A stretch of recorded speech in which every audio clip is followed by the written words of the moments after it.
বাহ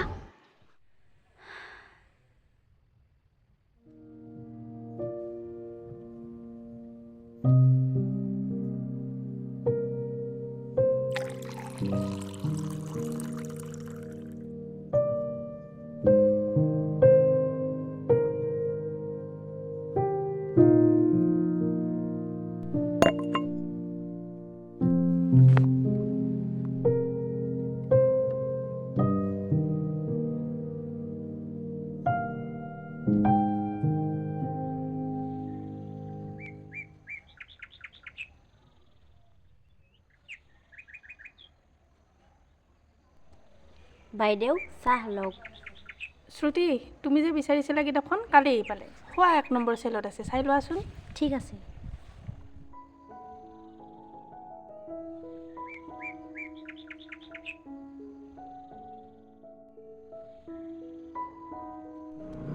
দিয়া মেঘা মোৰ অলপ দোকানত কাম আছে তুমি গৈ থাকা দিয়া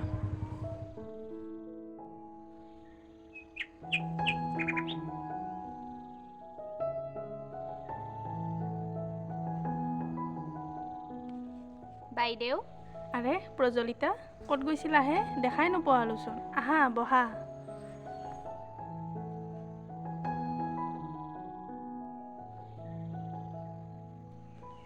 ঘৰলৈ গৈছিলোঁ কালি ৰাতি আহি পালোঁ এই 3টা কপি ওলাই দিবচোন তুমি মোক হোৱাটছএপত দি দিয়া ঠিক আছে দিয়ক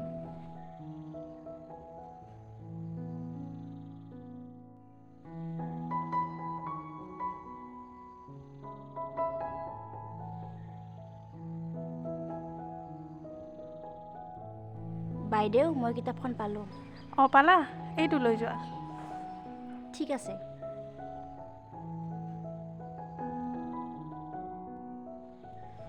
এই ছোৱালীজনী মানে মই তাইক কেতিয়াও দেখা নাই আগতে ইউনিভাৰ্চিটিত মাজে মাজে আপোনাৰ দোকানত কিতাপ চাই থকা দেখা পাওঁ অঁ তাইৰ নাম শ্ৰুতি সৌখিনিত তাইৰ এখন চাহ দোকান আছে অঁ কি পঢ়ি আছে তাই নাই এৰিলে এৰিলে কিন্তু তাইকতো পঢ়াৰ প্ৰতি বেছ আগ্ৰহী যেন লাগে সেইবোৰ বহুত কথা প্ৰজ্বলিতা তুমি তাইক সুধিলে গম পাবা হাজাৰ ঘাট প্ৰতিঘাতক নেওচি তাইৰ সপোনটো হেৰাই যাব নিদিলে এতিয়া হয়তো তাই আলফুলে ৰাখিছে তাইৰ সপোনটো সপোন কি সপোন অস্তৰাগ অৰ্থাৎ বেলিয়ে ঘৰমুৱা হোৱা সেই সময়কণ দেখিছা বৰ বিষাদময় সেই সময়ত এন্ধাৰে আমাক আগুৰি ধৰে কিন্তু এন্ধাৰৰ সিপাৰে জানো ৰৈ নাথাকে হেঙুলীয়া প্ৰভাত তাইৰ সপোনটোও ঠিক তেনেকুৱাই অস্তৰাগৰ সপোন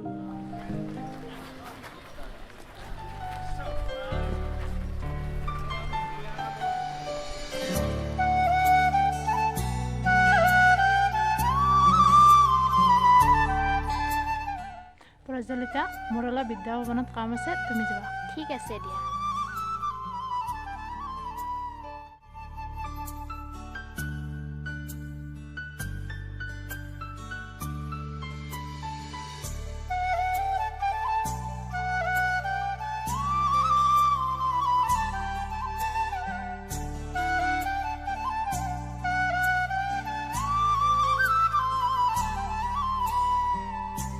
চাহ এক কাপ দিবাচোন ঠিক আছে বহক বাৰু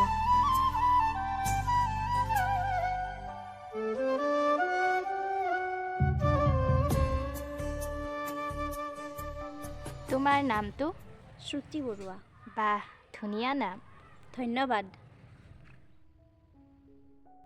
তুমি কলেজ নগলা নেকি আজি কলেজ নাই কিয় নগলা চাহত চেনি খাই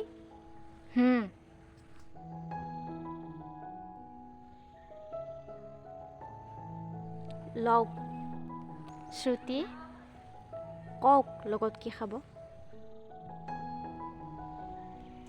শ্ৰুতি তোমাক যদি মই সহায় কৰোঁ তুমি আগুৱাই যাব নোৱাৰিবানে মই অঁ তুমি মই এইখন ইউনিভাৰ্চিটিত অসমীয়া বিভাগত PhD কৰি আছোঁ এইখন লোৱা মোৰ কাৰ্ড আবেলি মোৰ ৰুমলৈ আহিবা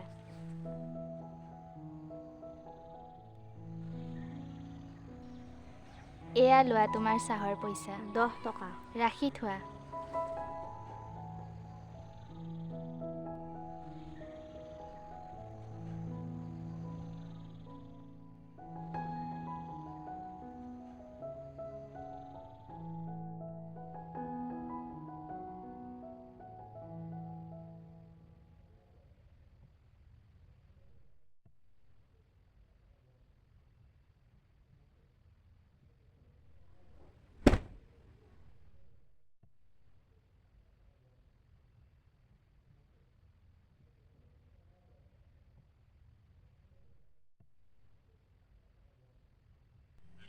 এই ছোৱালীজনী সঁচাই বৰ আচৰিত। ইমান কম বয়সতে তাই ইমানখিনি অভিজ্ঞতা লাভ কৰিলে। তাই বাৰু মোৰ ৰুমলৈ আহিবনে?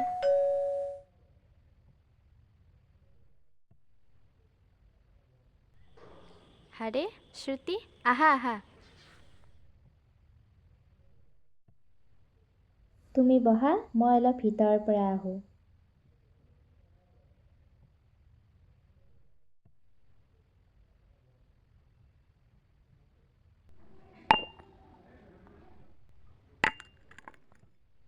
বাকী বিক্ৰী কেনেকুৱা হ'ল আজি দোকানৰ?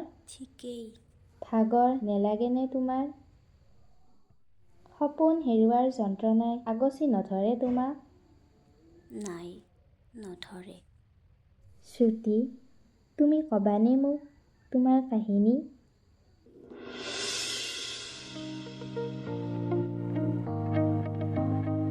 ৱাও, কি টেষ্টি। ভ্লগকে বনাওঁ আৰু এটা। মই তোমালোকৰ ওপৰত এটা ভিডিঅ' বনাম, তোমালোকে কৈ যাবা দে। এনেদৰে আমাৰ দোকানখন এদিন ভাইৰেল হৈ পৰিল। পাখি প্ৰিয়াৰ ভ্লগৰ জৰিয়তে সকলোৱে গম পালে আমাৰ দোকানখনৰ কথা। আৰু এদিন বালৈ নিউজ পৰ্টেল এটাৰ পৰা এখন চিঠি আহিল। বায়ে জইন কৰিম বুলি কৈ দিলে পৰ্টেলটোত। ৰাতিপুৱাই ওলাই যোৱা মানুহজনী সন্ধিয়ালৈ ঘূৰি অহা নাছিল। মই বাক বিচাৰি বিচাৰি হাবাথুৰি খাই পৰিলোঁ। আৰু আন এক ধৰ্ষণ কাণ্ডই জোকাৰি গৈছে সমগ্ৰ ৰাজ্য। ধৰ্ষণ কৰি নৈত উটুৱাই দিয়াৰ সন্দেহ কৰা হৈছে। ধৰ্ষিতাগৰাকীৰ নাম ৰেখা বৰুৱা বুলি জানিব পৰা গৈছে। এই কাণ্ড সংঘটিত কৰা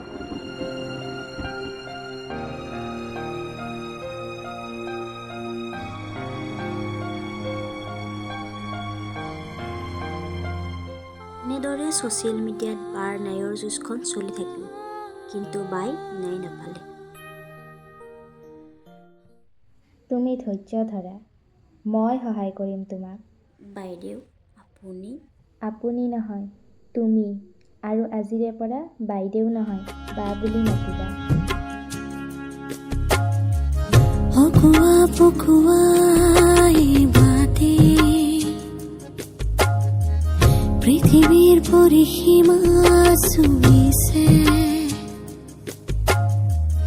অকুয়া পকুয়াই বাদে কৰবাতে ঠিকনা আছে। যা বিচাৰি যা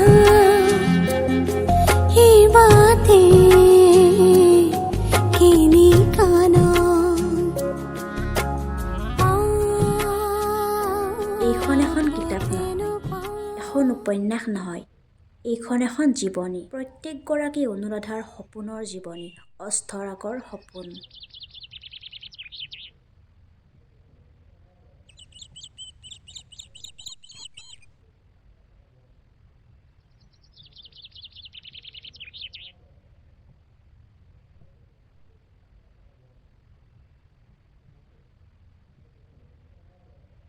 শুনকচোন, বা তই